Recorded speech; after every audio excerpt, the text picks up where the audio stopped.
God has given us life to live, and that life is best lived by grace.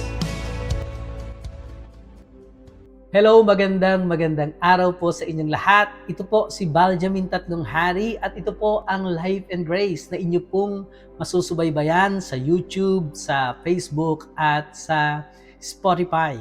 Kami po ay lagi inyong masusubaybayan tuwing araw ng linggo. Ito po ay ine-air po namin ng alas 8 dito po sa Australia at maaari pong alas 6 or alas 5 dyan sa Pilipinas.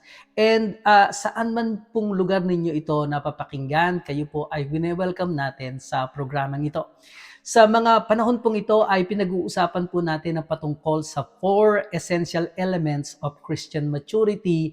And noong nakaraan po ay inumpisahan po natin itong pangatlo sa 4 essential elements of Christian maturity. So, nagpapatuloy po tayo dito po sa third essential elements of Christian maturity.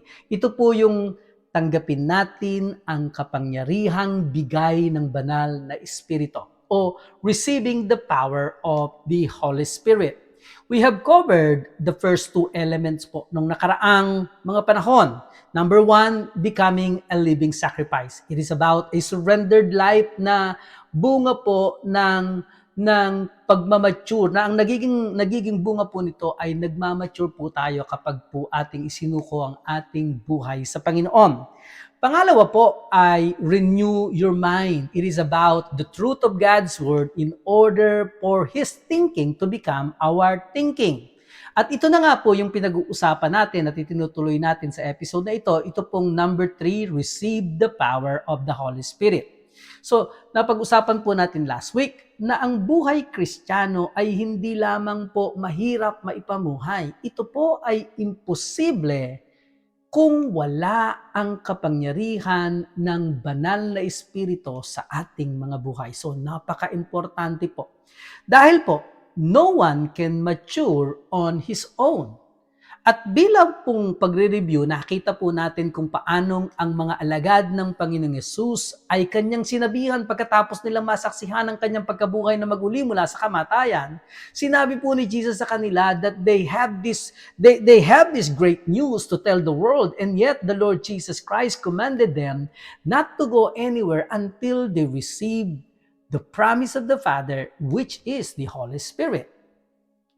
Alam niya na even though what they have witnessed is miraculous and that they were sincere in sharing this good news to the people around them, the Lord doesn't want them to witness for Him using their own ability. And that is why He promised them the Holy Spirit that will empower them to be a witness for the Lord.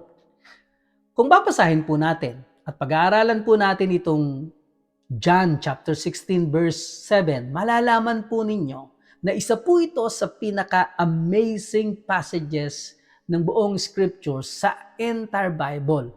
Narito po ang sinabi ni Jesus sa lugar na ito. Patungkol po ito sa kanyang pag-alis at patungkol din po ito sa pagdating ng banal na Espiritu. Ang sabi po ni Jesus dito, John chapter 16 verse 7, sabi niya sa Tagalog, pero ang totoo, para sa ikabubuti ninyo ang pag-alis ko, dahil hindi paparito sa inyo ang tagatulong kung hindi ako aalis.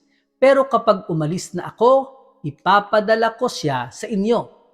Ayon po sa verse na ito, sinasabi ni Jesus sa kanya pong mga disciples na makakabuti para sa kanila kung aalis si Jesus. Actually, it is better for us that Jesus left us and sent the Holy Spirit sa atin po. This is a great statement. At alam ko pong maraming Kristiyano ang hindi po sasang-ayon sa statement na ito. Mas gugustuhin po nila na makasama si Jesus ngayon physically dito po sa mundo. Sasabihin nila, siyempre, mas maganda kung kasama natin si Jesus. It will be an awesome life kung kasama natin si Jesus dito.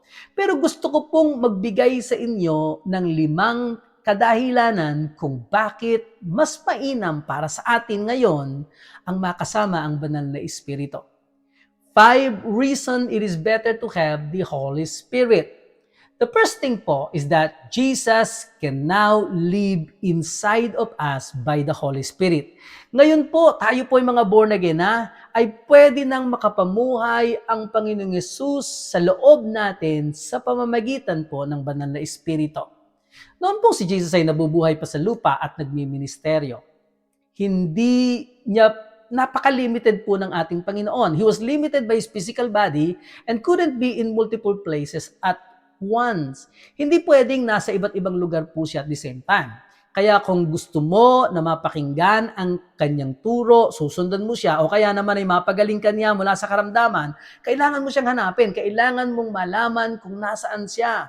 Kailangan mo muna siyang hanapin at matagpuan kung nasaan siya nung specific time na yun. Then, once na nakarating ka na sa kanya, we would have to press through the crowd. Tandaan niyo po, kung nasaan si Jesus ng mga panahon na yun, lagi po siyang pinapalibutan ng napakaraming tao. Pinagkakaguluhan po siya at kailangan mong makipagsiksikan kung gusto mong makalapit sa kanya. And if we were able to do that, all of that, then He would minister to us and that would be awesome.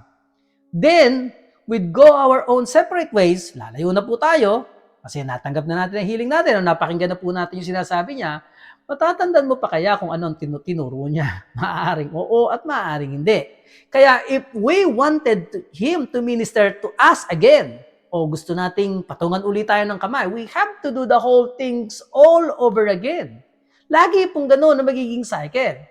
Pero ngayon po, dahil po tayo ay born again na, at mga anak na tayo ng Diyos, sabi po ng Galatians chapter 4 verse 6 ay ganito, sapagkat kayo ngayon ay mga anak na ng Diyos, sinugo niya ang espiritu ng kanyang anak, ang espiritong sumisigaw sa ating mga puso, Ama, aking Ama, Abba, Father. Ito po yung pinadala niya sa atin, ang espiritu ng ating Panginoong Yesus na naninirahan po sa atin nung tayo po ay maborn again. So, lagi na po natin siyang kasama ngayon. Jesus is inside of every born-again believer. He is always with us through the indwelling of the Holy Spirit. And this is one of the reasons that having the Holy Spirit is better than having Jesus in this physical body. Alam niyo po, nung mamatay si Jesus, ang buong akala po ni Satanas ay nanalo siya dahil napigilan niya si Jesus dahil patay na nga po ito. But then, Jesus rose from the dead. Nabuhay po siya mula sa mga patay. And on that day of Pentecost, 120 Christian believers, mga maliliit na Jesus, mga little Jesuses, ang nagkatipon sa upper room. When the Holy Spirit came upon them in Acts chapter 2, verse 4, nagpasimula silang magpahayag ng mabuting balita. Mabuting balita ng pagkabuhay ni Jesus na kanila pong nasaksihan. And immediately, 3,000 other peoples were born again. Then, a couple of weeks later po, 5,000 people were saved. Lagi pong dumadami po yung naliligtas. Ang pagkakamaling nagawa ni Satanas ay ang ipinapatay niya si Jesus. Akala niya, nalimitahan niya si Jesus nang mapako ito sa krus. Pero dahil tanging langit lamang po ang makapagsasabi kung gaano karaming mga believers of Jesus ang naging katulad ni Jesus pasimula noong unang siglo. From the time of the first century po, marami pong naging Kristiyano at hindi na lamang po si Jesus ngayon ang nagpapagaling. Hindi na lang po si Jesus ngayon nagpapatong ng kamay at nagpipreach. Marami pong Kristiyano hanggang sa panahon natin ngayon ang gumagawa nito. Jesus has been multiplied in believers since the first century. And purihin po ang Diyos.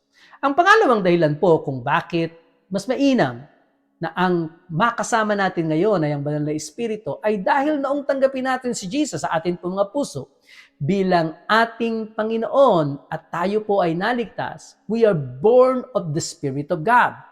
At marami pong mga talata sa Biblia ang magpapaliwanag ng patungkol dito. Katulad po ng Juan Kapitulo 1, talatang 12 hanggang 13. Sabi po doon ay, subalit sa lahat ng tumanggap sa Kanya, sa mga sumasampalataya sa pangalan Niya, sila'y binigyan Niya ng kapangyarihang maging mga anak ng Diyos, na hindi ipinanganak ayon sa dugo, ni ayon sa laman o kalooban ng tao, kundi ayon sa Diyos. So ang kalooban po ng Diyos ang nangyari nang tayo po ay may panganak na muli, tayo pong mga sumampalataya sa Kanya.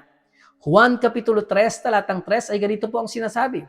Sumagot sa kanya si Jesus, "Katotohanang sinasabi ko sa iyo, maliban ang isang tao'y ipanganak na muli ay hindi niya makikita ang kaharian ng Diyos." So nakikita po natin at nararanasan ang kaharian ng Diyos dahil tayo ay naisinilang na muli or naipanganak na muli sa pamilya ng Diyos. Efeso Kapitulo 2, talatang 3 ay ganito po ang sinasabi sa Ingles. "Among whom also we once conducted ourselves in the lust of our flesh, fulfilling the desires of the flesh and of the mind, and were by nature children of wrath, just as the others." Na tayo po daw ay dating mga anak ng kasaklaman, ng kalaban. Subalit ngayon po na tayo po ay naipanganak na muli, we are by nature children of God. Ang atin pong lumang pagkatao ay nawala na. You have a born-again spirit and are totally revolutionized on the inside of you. Tayo po yung mga na-born again. Alam niyo po, marami pa rin po mga Kristiyano ang naniniwala na they have a sinful nature alongside with their born-again nature. But that is not true. You only have one nature. Ito po yung godly nature. Sabi po ng ikalawang Korinto, Kapitulo 5, talatang 17 ay ganito. "Kaya't kung ang sino man ay nakay Kristo, siya ay bagong nilalang. Ang lahat ng bagay ay nagsilipas na, narito sila ay pawang naging bago." Now, kagaya po na napag-usapan natin nung nakaraan, you just need to renew your mind to who you are in the Spirit. Kasi po, tayo po ngayon ay nabago. Kung ang sino man ay nakay Kristo, yung mga dating bagay nagsilipas na. Ang lahat po ay naging bago. Ang naging nature natin ngayon, from being children of wrath, kasaklaman, ngayon po ay napalitan tayo ng bagong nature at ito po ay ang nature ng Diyos at ito po yung nabubuhay sa atin dahil po tayo ay nabago at ang lahat ng bagay ay naging bago na po. Itutuloy po natin ito sa susunod at sisikapin po nating madagdagan pa po, makahakbang tayo hanggang sa matapos po natin ang 5 dahilan kung bakit mas mainam na kasama natin ngayon ang banal na Espiritu. Ito po ang Life and Grace. Ito po si Benjamin Tatlong Hari. Kami po ay pansamantalang nagpapaalam at nagsasabi sa inyo, life is best lived by grace. Shalom!